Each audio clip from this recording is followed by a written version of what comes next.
মাদারীপুরের শিবচরের কুতুবপুর ইউনিয়নের আব্দুর রহমান ব্যাপারী কান্দি এলাকায় এক গৃহবধূর মৃত্যুকে কেন্দ্র করে এলাকায় চাঞ্চল্যের সৃষ্টি হয়েছে। এ ঘটনায় নিহতের স্বামী আবুল মৃধাকে আটক করেছে পুলিশ। জানা যায়, আবুল হোসেন তার স্ত্রী রোকেয়া বেগম ও দুই ছেলে বুধবার রাতে একই ঘরে ঘুমিয়েছিলেন।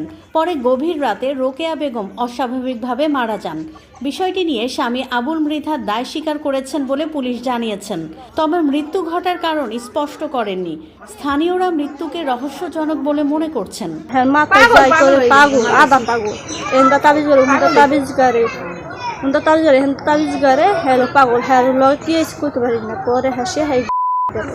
আমি জানি যে সে মনে করেন এই কয়েক বছর ধরে মনে করেন 2-3 বছর ধরে এরকম পাগল হয়ে গেছে গা, বুঝছেন।